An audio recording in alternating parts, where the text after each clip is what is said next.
warahmatullahi wabarakatuh. Waalaikumsalam warahmatullahi wabarakatuh. Selamat siang. Siang, Bu. Mbak Ziza ya? Oke. Mbak Ziza, kegiatan sebelum kesini apa aja nih kalau boleh tahu? Saya sih kegiatan akhir-akhir ini sih ada organisasi kampus ya. Organisasi ya. Berarti kuliah ya? Ini kesibukannya cuma organisasi atau ada yang lain? Organisasi saya ikut di dalam kampus, saya ikut volunteer di luar kampus, saya ikut. Iya. Volunteer apa nih kalau boleh tahu? Kayak ngabdi ke masyarakat gitu, terus kayak ngasih bantuan-bantuan gitu. Oke. Berarti kuliah ya sekarang ya? Kuliah di mana nih kalau boleh tahu? Saya kuliah di Universitas Indonesia UI. Oh, UI. Jurusan apa nih? Saya jurusan psikolog. Oh, psikolog. Terus kenapa kok bisa kesini liburan? Karena ya kan lagi liburan kan, karena kan bapak saya ngajak liburan ke Bromo gitu, terus ternyata saya juga lagi nggak baik-baik aja. Oke. Jadi healing ya ke Bromonya. Jadi konseling dulu baru ke nantinya Bromo. healing. Oke. Nah, Mbak Zah ini sebenarnya sudah pernah ikut sesi konseling? Sudah, tapi berkelompok. Oke, kelompok ya. Sebenarnya Mbak Aziza, sesi konseling individu dan kelompok nggak jauh beda ya, karena yang beda kan hanya di jumlah konselingnya saja. Kalau kelompok kan 3 orang lebih, kalau individu kan memang secara personal. Nah, sebenarnya Mbak Aziza sudah kenal sama saya? Belum, masih kayak kenal, cuma tahu konselornya gitu aja. Oke, baik. Dan saya perkenalkan diri, perkenalkan saya Nanda Fatkasari. Mbak Aziza bisa panggil saya Nana dengan sebutan Mbak, Ibu atau Kak, senyamannya Mbak Aziza saja ya. Terus di sini saya sebagai konselor yang mana akan memfasilitasi Mbak Aziza dalam sesi konseling ini. Nah, untuk time limitnya kita berdurasi konselingnya selama 30-40 menit. Apakah Mbak Aziza bersedia? Bersedia. Oke, bersedia ya. Oke, di sini saya menjaga 3 asas, yaitu asas kerahasiaan. Mbak Aziza nggak usah takut ceritanya akan bocor kemana-mana. Lalu ada asas keterbukaan. Mbak Aziza bisa jujur dan terbuka dalam sesi konseling ini, dan asas kesukarelaan. Mbak Aziza nggak ada kepaksaan ya untuk datang ke sini. Oke. Mungkin kita bisa masuk ke sesi konseling. Mbak Aziza bisa duduk senyaman mungkin ya, senyaman. Mungkin tujuan Mbak Azizah kesini dan mungkin dijelaskan secara singkat saja untuk bisa. Jadi tuh saya tuh akhir-akhir ini tuh kayak tiba-tiba kepikiran aja sih. Saya tuh ngerasa kayak orang-orang sekitar saya tuh mulai nanya kayak, emang sekarang tuh nggak pernah deket ya sama cowok gitu kan. Tapi tuh saya awalnya tuh bercanda, kayak nganggep kayak nggak ngapain, nggak butuh kayak gitu sih. Oke, untuk tujuan misalnya Mbak Anja? Saya tujuannya kesini tuh pengen lega aja sih, pengen cerita, karena kan kayak akhir-akhir ini saya cerita ke teman-teman saya juga tuh kayak bukan nggak sempet sih, kayak teman-teman saya juga punya, saya takutnya teman-teman saya punya masalah lain, saya malah nambah beban mereka gitu. Jadi Mbak Anja akhir-akhir ini ada pikiran ya, mungkin kita masuk ke sesi konselingnya. Saya sebelumnya izin mencatat ya poin-poin cerita dari Zina Mbak Aziza. Itu bisa diceritakan kenapa akhir-akhir ini kepikiran mungkin. Jadi kayak akhir-akhir itu, ya itu tadi kan saya bilang kayak saya tuh ditanyain gitu loh, kayak teman-teman saya kan rata-rata udah punya pacar, kalau nggak pacar tuh deket sama cowok gitu atau sama pasangan gitu kan. Saya tuh sama sekali nggak ada. Terus jadi kayak ditanya kayak kenapa sih, ada apa sih gitu. Tapi saya tuh awalnya saya kayak nganggep ya bercanda aja, kayak ya nggak apa-apa, emang belum waktunya gitu kan. Tapi ternyata di dalam diri saya tuh punya ketakutan yang kayak terlalu dalam gitu loh sama cowok. Walaupun mungkin orang ngiranya saya ini fine aja, malah kayak ngiranya saya ini wanita pemain gitu, maksudnya kayak yang bisa gaya 2 cowok gitu kan. Tapi sebenarnya tuh saya tuh punya trauma sendiri gitu loh, ketakutan sendiri. Oke. Tadi Mbak Azia mention tentang ketakutan dengan cowok. Nah, dari masa ketakutan ini mungkin bisa diceritakan kenapa Mbak Aziza ini mempunyai ketakutan dengan cowok? Sebenarnya sih ini karena pengalaman saya yang udah saya jalanin ya, kayak baru setahun belakangan kemarin ini saya tuh sebelum masuk kuliah tuh udah berapa tahun sebelum masuk kuliah tuh saya tuh SMA akhir tuh pernah deket sama cowok yang memang nggak jadian tapi kayak HTS gitu. Tapi itu menurut saya tuh kayak HTS apa sih bedanya sama jadian, karena nggak ditembak doang gitu kan. Tapi itu hubungan teman itu memang kayak udah orang pacaran gitu kan. Terus di situ saya dapat kekerasan fisik, terus saya dikata-katain kayak kayak saya tuh dimaki gitu loh, kayak dan saya juga direndahkan, kayak yang itu sih yang buat saya tuh ngerasa juga kurang untuk sekarang tuh deket sama cowok. Apalagi pas awal-awal kuliah tuh saya tuh suka sama orang, terus saya beberapa kali nggak berapa kali sih, baru sekali aja deket sama yang lebih tua. Nah tapi tuh endingnya tuh malah bikin saya trauma lagi, karena yang saya suka tuh dia nggak suka sama saya, dan deket sama yang tua ini saya cuma dijadiin mainan. Jadi kayak saya makin ngerasa kayak apa ya, aku nih apa sih gitu. Oke, sudah. Oke, tadi kan Mbak Ziza bilang kalau misalkan Mbak Ziza ini pernah dikatain pemain ya. Nah itu tuh apakah perspektif dari mereka atau memang Mbak Ziza ini mencoba untuk menebengkan diri kayak ya. Sebenarnya saya sih awalnya kayak bahkan sampai sekarang tuh nggak apa-apa mau dibilang kayak gitu, karena kan kita nggak bisa ya kayak menyalahkan pandangan orang terhadap kita, yang nilai kita kan orang lain. Kalau dia nggak nilai saya kayak gitu ya monggo silakan. Cuman kalau misalnya gimana ya, saya juga ngelakuin itu ya pasti kan mereka nilai saya kayak gitu karena saya kayak gitu kan, memang kayak gitu. Tapi sebenarnya tuh salah saya tuh kayak nunjukin pas saat itu tuh aku tuh sakit hati, jadi aku tuh bisa ngelakuin apa yang orang lain lakuin ke aku, tapi cara saya tuh mungkin salah. Dan itu tuh saya pemain itu, tapi yang paling parah itu SMA, awal-awal SMA. Habis kuliah ini tuh lebih kayak yang apa ya, mau nyoba sama ini tapi nggak bisa lepas sama ini gitu. Terus tapi akhirnya nanti saya lepas semua gitu. Akhirnya kayak ya tiba-tiba pas saat orang itu udah mau serius atau orang itu tuh saya tuh langsung kayak iya aku siap gak ya, aku takut kurang gitu, karena kan saya pernah dapat tekanan-tekanan kayak gitu kan. Jadinya kayak kalau misalnya saya paksa tuh saya mikirnya kayak aku pernah dibilang kayak, bahkan saya tuh pernah loh dibilang sama mantan saya yang mukulin saya itu kayak kok tuh cuman menang di putih aja sama tinggi, kalau aku nggak putih nggak tinggi kok juga jelek. Jadi kan berarti saya mikirnya kayak oh berarti aku jelek ya kalau aku nggak putih nggak tinggi gitu kan, kenapa bisa sampai kayak kok ngomong aku ini nggak cantik kayak gitu. Jadinya terus ada juga yang pernah bilang temen sih, ini bukan pacar, terus dia bilang kayak kok tuh karena kok asik aja orangnya, karena kok nyelotehan aja orangnya, jadinya cowok tuh gampang deket samamu. Jadi kayak loh berarti kalian ini mandang aku tuh apa. Terus ketambahan saya pas selama kuliah tuh deket tuh gak kenal sama cowok tuh nggak pernah ada yang seserius itu. Jadi saya ngerasa kayak aku ini sasaran empuk kalian buat main kah, aku tuh juga pengen gitu loh untuk gak di posisi itu lagi gitu. Mbak Ziza waktu mendapat kekerasan fisik atau bisa dibilang kayak KDRT mungkin ya kekerasan dalam hubungan. Iya hubungan, maaf.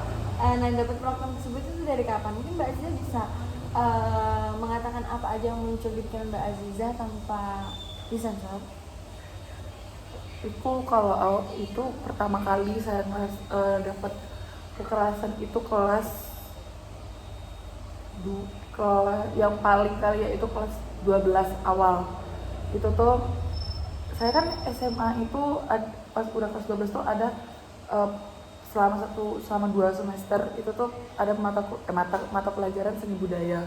Nah di semester 1 itu untuk project akhir semester 1 tuh harus nampilin tapi kayak cuman antar kelas, kayak disuguhin di depan kelas gitu. Iya. Nah terus saya tuh di situ tuh kan menyiapkan itu gitu kan, terus saya sibuk pas itu tiba-tiba tuh saya itu tuh awalnya itu ya kalau nggak salah tuh saya nggak ada yang jemput gitu loh di saat saya latihan nari itu. Saya ngomong namanya kan saya merasa saya ini pacar saya, cowok saya, wajar dong saya ngechat, kayak saya bilang saya kamu di mana, kamu bisa nggak jemput aku, wajar kan saya ini pacarnya dia loh gitu. Terus dia bilang kayak aku futsal gitu. Terus saya bilang jam berapa, kan biasanya futsal kamu tuh jam 9, sedangkan saya itu pulang nari itu setengah 8, masih ada waktu untuk dia jemput saya dong. Berapa sih lamanya jemput saya dong? Saya juga ya kalau saya dimention kayak dia mau futsal pasti saya nggak aneh-aneh, nggak minta ya kayak kita jajan dulu, enggak gitu loh, maksudnya pasti dia langsung pulang gitu kan. Terus dia bilang aku mau futsal pokoknya, terus dia nggak jawab.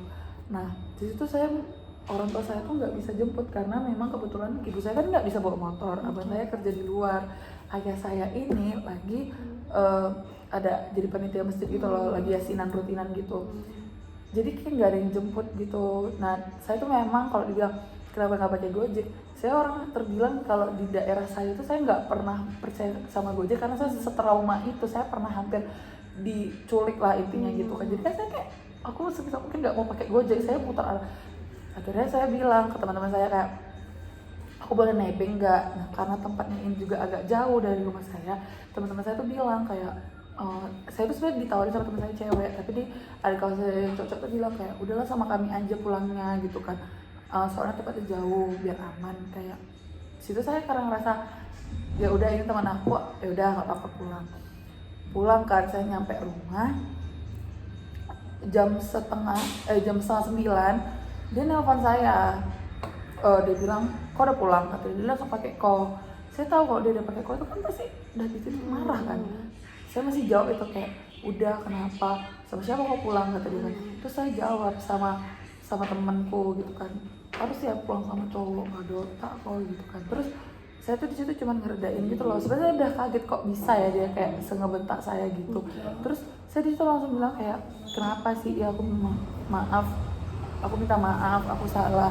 Terus dia bilang gini, basi maafmu itu, kata dia kayak gitu kan. Padahal di situ perdana kami berantem karena hal sebesar itu tuh perdana. Terus akhirnya dia bilang kayak besok ke sekolah tungguin aku, jam istirahat jumpain aku di warung belakang. Jadi di sekolah kami itu kan ada warung kayak kumpul gitu kan. Saya tuh mikirnya kayak ya udahlah, mungkin mau ngomongin ini gitu kan. Karena memang saya juga pada saat malam itu belum ngejelasin karena dia mau futsal dan dia tuh memang nggak ngechat saya sampai pagi.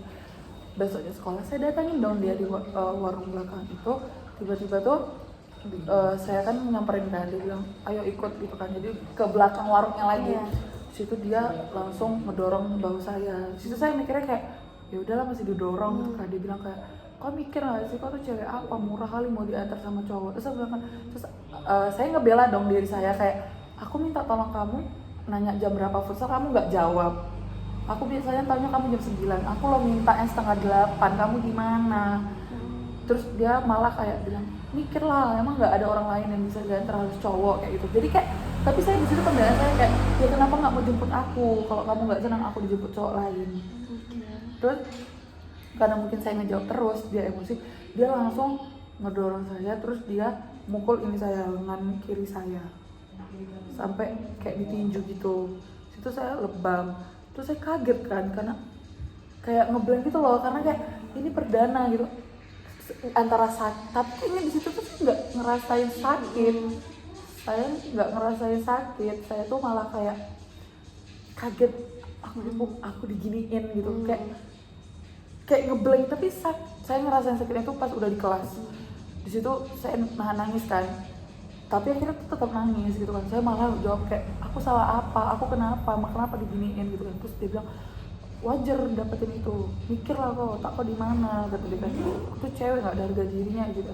Terus di sini malah saya ditambah dicubit di kaki saya, di betis gitu sampai biru. Situ saya juga nggak mungkin di detik itu saya nggak ngerasain sakit karena aku diginiin selama 4 bulan kita deket tuh kayak udah hampir 6 bulan lebih aku diginiin kayak gitu kan. Terus dia nggak ada minta maaf, saya di kelas saya nangis. Malah saat tambah saya nangis, itu tambah saya di kayak dicengkram, yang habis dipukulin dicengkram kayak nangis kok biar didengar orang, biar kok dikasihanin gitu, caper. Jadi kalau saya di saat saya dipukulin saya makin nangis, itu makin gede pukulan yang bakal saya dapetin. Dan saya selama saya ngerasain dipukul itu sampai akhirnya kami sebulan sebelum udahan. Tuh di situ kurang lebih saya kan hubungan sama dia 1 tahun 3 bulan kalau nggak salah. Iya 1 tahun 3 bulanan lah gitu kalau nggak salah. saya 5 bulan atau 6 bulan ya ngerasa bersih hubungan itu. Dia berantem tuh berantem gede-gedean, paling dibentak sih. Ya 6 bulan ke itu sampai itu saya dipukul. Sekarang masih berhubungan? Udah enggak, awal udahan itu sempat sih kayak masih saya menerima dia lagi untuk kayak menerimanya bukan berhubungan, kayak masih kabar-kabaran gitu, tapi enggak yang seintens pas itu. Tapi akhirnya ada satu permasalahan, saya tuh deket sama kawan, gak dibilang kawan dekat enggak sih, tapi kawan dia kenal beda kelas gitu. Itu dia marah sampai dia bentak-bentak saya, caci maki saya, bilang kayak kau tuh punya otak nggak sih, emang sampai kata-kata binatang, kelamin itu semua dikeluarin ke saya. Tapi di situ saya kayak bilang maunya apa lagi, kayak aku lepas darimu aja aku kayaknya trauma banget gitu loh. Jadi kayak masa kau harus ngekerangkeng aku terus gitu. Terus akhirnya di situ saya ngeberaniin nge-cut off semua, nggak semua sih, pas itu WA-nya aja sama second account-nya saya remove dari second account saya. First account-nya saya belum saya unfollow pas itu. Terus dan dia juga nggak ada usaha untuk ngecek di first account. Terus makin lama saya tahu ternyata dia pernah selingkuh. Selama dia melakukan kekerasan sama saya, ternyata dia selingkuh sama 3 cewek. Di situ saya kayak kaget, ngerasa bodoh, ngerasa terbodohi selama beberapa tahun. Walaupun saya di kasar itu saya nggak pernah ngomong secara gamblang depan teman saya. Jadi saya selalu ngelak kayak aku jatuh dari kasur, aku jatuh dari motor, padahal semua lecet lebam di badan saya itu dari dia. Tapi saya nggak pernah ngomong ke teman saya karena saya terdoktrin. Dia tuh pernah ngomong yang sampai sekarang saya ingat kayak kau wajar di posisi sekarang kau terhina ini karena memang kau salah. Jadi selama saya dipukulin, kenapa saya bertahan diam? Karena saya terdoktrin kayak di otak saya tuh kayak ditekan kayak kau dapat pukulan itu ya karena kau salah. Kalau kau nggak ngelakuin salah, kau nggak bakal dapat pukulan gitu. Jadi kalau dibilang orang kenapa masih tahan ya, karena saya gimana ya, saya dicuci gitu loh otak saya sama dia kayak aku mau keluar karena kau salah kan. Dan semua itu saya oh iya gitu, saya jadi kayak nggak tahu kenapa kayak terhipnotis, oh iya aku salah gitu. Perasaan Mbak Aziza pada saat itu seperti apa? Saat dipukulin itu Mendapat perlakuan dia selama 1 tahun itu? pertama kali awalnya di sekolah itu awalnya kayak kenapa ya, apa gitu kan, lebih kayak kenapa dipukul gitu. Terus selama setahun itu ngerasain dipukul itu awalnya ya itu saya ngerasa kayak aku wajar begini karena aku salah. Sampai akhirnya teman saya tuh ngiduin saya dipukul sama dia. Itu teman saya langsung narik saya, dia bilang sejak kapan dipukul kan, udah lama. Saya jujur semua sama dia kan. Terus kata teman saya kayak kok nggak pantas dapat ini. Awalnya saya denial sama dibilang nggak pantas dapat itu karena ya itu saya ditekan karena saya salah.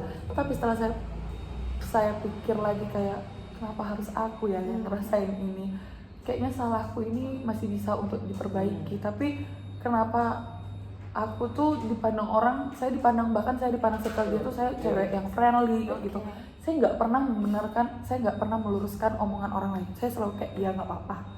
Ternyata omongan kayak gitu tahu dari cowok saya sendiri. Tapi saya ngerasa di situ pas akhir-akhirnya tuh saya ngerasa kayak kenapa aku terhina ini ya, sampai aku tuh dipukulin, sampai aku dicaci maki, ngerasa terhina banget sih di situ.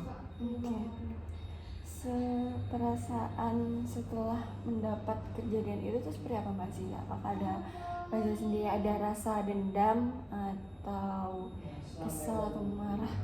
Saya orangnya tipenya nggak bisa dendam. Jujur saya semarah-marah senek-neknya sama orang, titik ngomongin gitu kan. Tapi sama dia ini kemarin tuh lebih kayak yang ke malu ke diri sendiri gitu loh. Kayak maka saya kayak ibaratkan kayak korban kena pelecehan. Saya mau ketemu cowok tuh saya malu, semalam-malu kayak aku pernah ditindas ini sama orang cowok yang aku mikirnya orang ini rumah aku. Kayak ke dia tuh lebih kayak mau mempertanyakan kayak kenapa sih harus aku yang jadi samsakmu. Apalagi saya tahu dia memperlakukan selingkuhannya itu kayak semati-matian itu loh effortnya, kayak aku kurangnya apa, aku salahnya apa, aku kurang apa, fisikah atau apa. Tapi kalau rasanya dari itu saya diem loh selama ini dipukulin, saya nggak pernah melawan. Bahkan jangankan untuk melawan badan fisik, saya ngomong satu kata tuh malah nambah satu pukulan ke saya. Jadi kan saya cuma diam sampai kepala saya dijedot, hampir dijedotin, saya tuh diam nggak pernah, karena saya takut kayak nggak bisa apa-apa.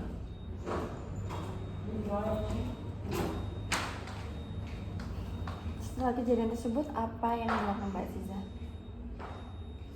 Saya awal-awal nggak mau ketemu semua orang.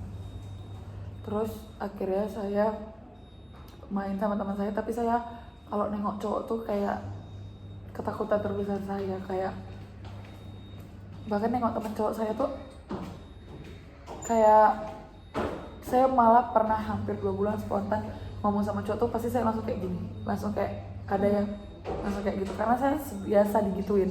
Jadi kalau mau berinteraksi sama cowok tuh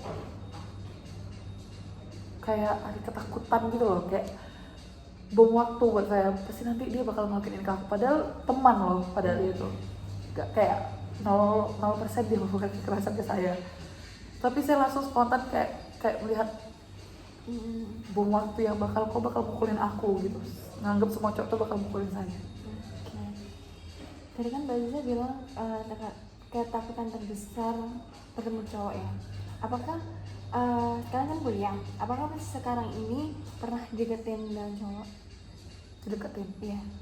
Pernah sih, perasaan saya pernah satu. Tapi saya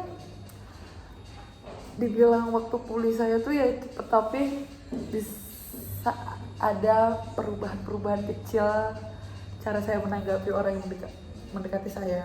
Ya kalau dulu jor-joran ya, mungkin sampai sekarang juga jor-joran, tapi kayak yang dulu tuh kalau bisa ditinggal itu saya ngemis, kayak yang butuh jawaban kenapa. Sekarang tuh kayak yang ya udah, tapi saya galau gitu, tapi saya nggak butuh jawaban kenapanya gitu. Kalau misalnya dia nggak mau ngasih alasannya ya udah, tapi ya saya galau lah pasti. Tapi kayak kalau dulu tuh beneran saya berusaha kayak butuh validasi, kayak kenapa sih kau ninggalin aku gitu. Terus kayak dulu tuh bisa nahan orang gitu, terus kayak nurut banget. Mungkin sekarang nurut ya, tapi mungkin belum tepat aja ketemu cowoknya gitu. Karena pas deket terakhir tuh saya ada bohong-bohong kecil gitu. Oke. Berarti pernah deketin ya? Pernah. Perasaan saya ya, tapi nggak tahu orangnya. Perasaan saya dideketin. Udah lama atau baru banget ini? Saya kalau tahun-tahun ini saya nggak deket. Kalau tahun ini saya nggak deket sama siapapun. Oke. Terakhir dideketin tahun kemarin. Oke, tahun kemarin. Oke, apakah seseorang itu memperkuat rasa takutnya Mbak Aziza? Yang baru ini? Iya, Iya. Oke, mungkin bisa dicontohkan maksudnya apa yang memperkuat rasa takutnya Mbak Aziza ini? Dia dewasa. Oke. Ini tuh 2 orang yang berbeda ya, tapi dirangkum aja. Oke, baik. Yang satu tuh 2 orang yang mendekati. enggak sih satu, tapi saya ngerasa 2 orang karena yang saya suka ini lumayan dekat hubungannya. Oh, Mbak Aziza, yang satunya Mbak Aziza suka, yang satunya dia menyukai Mbak Aziza. Tapi jeda waktunya beda ya. Oh, oke.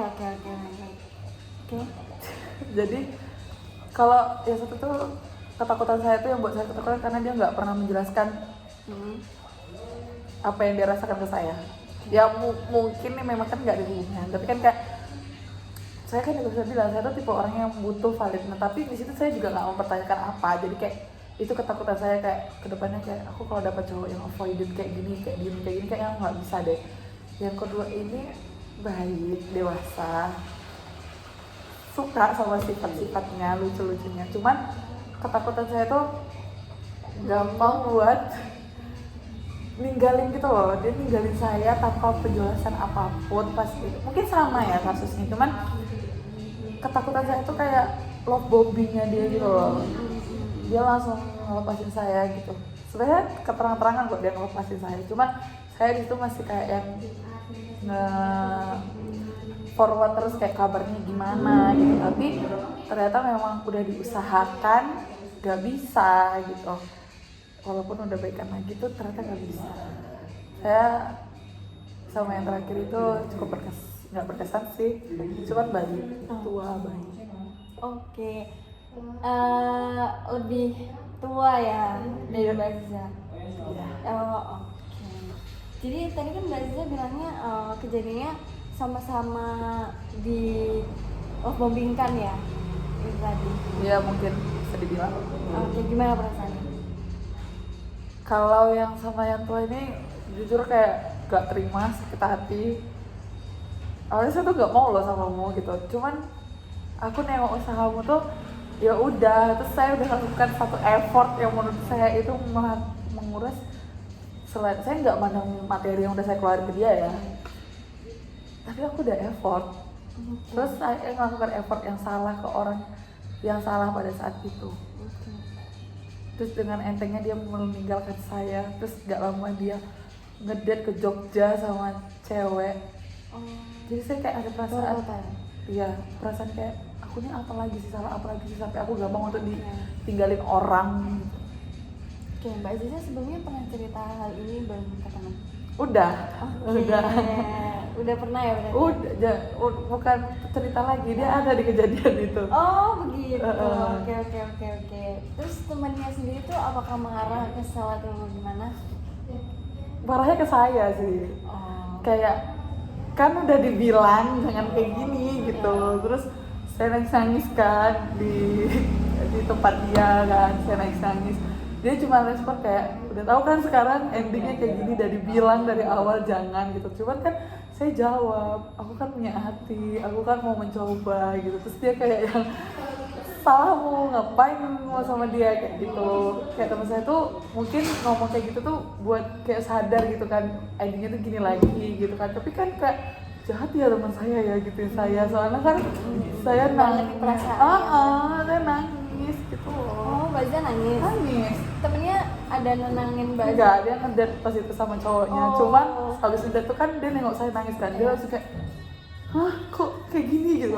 Karena kan kamarnya aku pakai. Oh iya. Kamarnya tuh berantakan banget, karena tisu di mana-mana kan. Saya tuh beneran nangis gitu loh Bu, jadi bisa beneran nangis ya kayak gitu gitu kan. Terus mata saya sembab, dia curiga kayak kenapa sembab, soal alasan saya nonton film. Pas di kamar dia nengok tuh akhirnya dia kayak nangisin siapa gitu. Dia nanya sih, dia masih care kayak gimana, memang apa ceritanya. Terus akhirnya saya buka semua, terus dia kayak maki-maki saya selayaknya teman sih, karena saya udah melakukan effort segede itu. Bahkan dia tahu saya sampai nge-reschedule tiket saya, dia nggak expect sih saya nge-reschedule hotel. Tiket. Oke. Tadi kan Mbak Aziza bilang ada effortnya dengan cowok yang dekat dengan Mbak Aziza. Nah, contoh dari effortnya Mbak Aziza sendiri itu seperti apa? Mungkin kan karena Mbak Aziza katanya orangnya adalah orang yang sangat bereffort mungkin ya. Kan kalau orang baru ini kemarin itu mau sempro. Oke. Nah kami tuh pas 2 minggu dia masuk tuh hubungan tuh udah mulai mundur banget, udah mulai gitu. Tiba-tiba saya, karena kan pas itu saya masih maba, saya tuh udah pesen tiket pulang Desember itu tanggal 22 atau 20 ya gitu kan. Saya udah beli, saya juga udah ngomong lah ke teman saya, kita pulang ya tanggal segini gitu kan. Oke, setuju. Tiba-tiba hamin seminggu, bahkan nggak nyampe seminggu, dia bilang yang cowok deketin saya tuh ngabarin saya. Mungkin tapi di situ memang ada perkelahian gitu loh, karena saya sama dia itu berantem karena nggak ada kabar. Terus dia bilang gini, Mas nih mau sempro. Saya ngiranya kan memang iya, dia tuh nggak selalu mention sempro. Saya mikirnya kan Januari kan. Terus kapan sih sempronya? Datang ya kata dia. Datang, biar kamu tahu gimana. Kapan? Tanggal 24. Maksudnya saya dari asal saya kan. Saya diam-diam dari teman saya di schedule tiket pesawat. Itu termasuk effort karena saya sampai harus nelpon abang saya untuk nge-reschedule dengan alasan saya ujian. Dan saya harus ngebayarin reschedule itu sekitar hampir 500.000 untuk datang ke sempronya dia. Terus saya nggak ngomong dengan teman-teman saya. Terus saya bilang dengan teman saya, kita nggak usah pulang ya tanggal segini. Terus saya tuh udah curiga mau kemana gitu, karena kan teman-teman yang lain juga udah pada pulang kan. Terus dia bilang, kita datangnya ke Sempro ini. Terus saya langsung kayak oh ya udah gitu. Sore-sore cuma gitu. Tapi itu termasuk effort karena saya sampai nggak tidur dan teman saya bangunin baru tidur 3 jam kayaknya ya. Kan effort ya itu saya nggak tidur. Temennya juga ikut effort ya. Iya, iya sih. Saya nggak tidur, teman saya cuma tidur 2 jam. Datang ke Sempro dia, nunggu panas-panas gitu. Ternyata itu terakhir sih saya datang. Setelah itu udah Saya langsung dibuang, terus tiba-tiba dia langsung slow respon ke saya. Terus dia 2 minggunya dia dekat sama cewek lain. Dia langsung ke Jogja. Yang kata dia cewek itu kakak sepupu dia. Oke. Bohong ya berarti. Tapi Mbak Aziza waktu nangis di kamarnya temannya itu ada perasaan lega nggak? Karena ada space buat sendiri. Lega sih karena satu sisi ngomong ke teman kayak saya tuh mau nggak ngomong saya sesek, mau ngomong saya pasti dimaki gitu kan. Tapi pas saya udah ngomong tuh juga ada satu kelegaan kayak yang akhirnya aku tuh bisa ngomong gitu walaupun ngomongnya udah basi banget ya, udah terjadi berapa hari baru saya ngomong. Leganya sendiri, saya punya space nangis, beneran nangis senangis-nangisnya karena saya nangis itu saya habis berantem sama dia, kayak nggak berantem, saya ngucapin kayak ya udahlah sampai sini aja gitu. Terus saya langsung ngeblokir semua sosmed dia, nge-unfollow, terus saya nangis. Untungnya saya sendiri sih di situ karena kan saya jagain kos teman saya yang ngedet kan, jadinya saya ada space sendiri sih. Setelah kejadian itu, setelah kejadian masa lalu yang dimana Mbak Aziza mendapatkan perlakuan kekerasan fisik ya, lalu diperkuat dengan oleh orang baru di perkuliahan, apakah Mbak Aziza pernah mengalami sebuah mimpi di akhir-akhir ini? Kalau mimpinya tuh malah kayak sama orang yang baru sih. Oke, sama orang yang baru. Mimpinya seperti apa Mbak Aziza? Mimpi saya tuh saya ke sama orang baru ini awalnya tuh kayak udah ya walaupun nyata sih mimpinya ini relate sama kehidupan nyata. Mungkin ke bawah ya karena udah pernah terjadi. Jadi mimpinya itu saya tuh beneran damai sama dia, beneran kayak ya udahlah mungkin kita yang dulu tuh salah gitu. Terlepas siapa yang salah ya kita lah yang salah karena mungkin dianya juga hektik tapi dia butuh temen. Sayanya seorang maba yang juga butuh temen karena ngerasa dia kesepian terus dia cowok aku gitu, maksudnya udah ngerasa kita ini dekat gitu kan. Jadi sama-sama menuntut gitu tapi dengan waktu yang terlalu sat-sat. Ternyata setelah kami damai itu ternyata saya sadarin kayak banyak loh hal-hal kecil yang kita berdua tuh baru tahu itu sekarang, bukan pas kita dekat. Jadi kayak kurangnya komunikasi sama frekuensi kita tuh nggak sama gitu loh pas itu. Frekuensi kita tuh samanya pas udah sekarang. Bahkan hal-hal kecil kamu sukanya di mana, kamu makannya apa, terus dia tahu kebiasaan saya, dia tahu saya makan sukanya apa, itu tuh baru setelah kami benar-benar sama-sama ngomong kayak udah kita damai. Walaupun damainya itu kami nggak ada penjelasan, tiba-tiba ngalir gitu aja. Tapi kayak ya aku baru taunya kamu tuh sekarang, kamu taunya aku tuh sekarang. Kira-kira bagian mimpi mana yang paling menonjol Mbak Aziza sampai membuat Mbak Aziza ini kepikiran? Di mimpi itu kalau di mimpi itu yang relate sama kehidupan tuh yang kami damai. Tapi di mimpi itu saya balik lagi berhubungan sama dia, tapi di versi dia yang kayak lebih bucin ya, kalau katanya itu lebih bucin.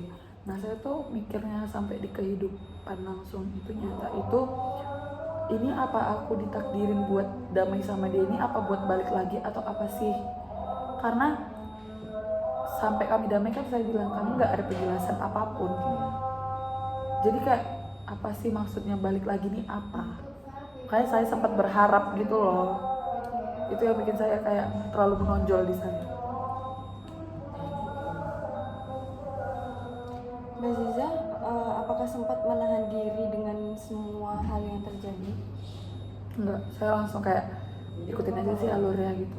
Kayak buat apa juga ditahan kalau aku masih penasaran sama hal ini. Saya kayak masih pengen tahu gitu loh, kayak kalau aku ngelakuin ini apa ya kedepannya yang bakal terjadi gitu. Karena kan kayak mungkin karena sama yang orang baru ini rasa penasaran saya ini juga nggak terjawab, jadi saya kayak melakukan semua hal yang bakal terjadi biar saya tahu jawabannya. Oke. Kadang juga egonya Mbak Aziza ini kayak melindungi dirinya Mbak Aziza dari rasa yang pernah muncul gitu ya. Oke. Sekarang saat ini saat Mbak Aziza berbicara dengan saya, apa yang Mbak Aziza rasakan? Sebenarnya kayak rada-rada trigger sih, kayak ngebuka buku lama gitu loh, kayak walaupun sekarang saya yang sama orang-orang yang pernah terlibat, gak sama orang baru aja ya, sama yang semua terlibat tuh saya kayak yang ya udahlah gitu, tapi kayak pas udah kalau diomongin lagi tuh kayak kenapa aku ya yang ngerasain ini semua, kenapa harus aku gitu. Oke. Itu mungkin adanya transferensi ya Mbak Aziza, memindahkan ketakutan Mbak Aziza ini kepada masalahnya Mbak Aziza ini ke saya. Oke. Itu juga jadi pertahanan dirinya Mbak Aziza juga. Terus juga saya menangkap dari masalahnya Mbak Aziza, kalau misalkan id-nya itu ingin mencari rasa aman ya, lalu super egonya itu ada suara yang terus teriak dari Mbak Aziza, dan egonya itu Mbak Aziza ini masih terjebak di tengah-tengah, kayak masih menyalahkan diri sendiri Mbak Aziza, kayak salahku apa gitu. Oke, Mbak Aziza,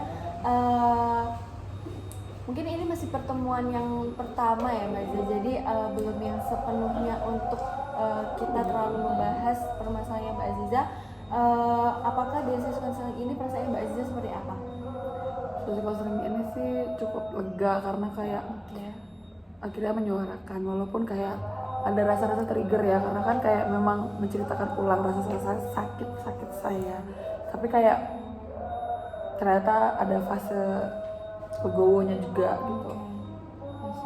Oke, mungkin Mbak Aziza bisa mencoba untuk tetap bercerita ya ke temannya, untuk tetap terbuka tanpa ada rasa takut, karena jika dipendam kan pastinya Mbak Aziza membuat pikiran sendiri, dan mungkin juga bisa mencoba untuk menjaga space, karena tadi Mbak Aziza bilang kalau misalkan Mbak Aziza ini asik ya dengan semua orang, dan bisa menjaga space dengan laki-laki terlebih dahulu agar tidak menambah ketakutan dari Mbak Aziza.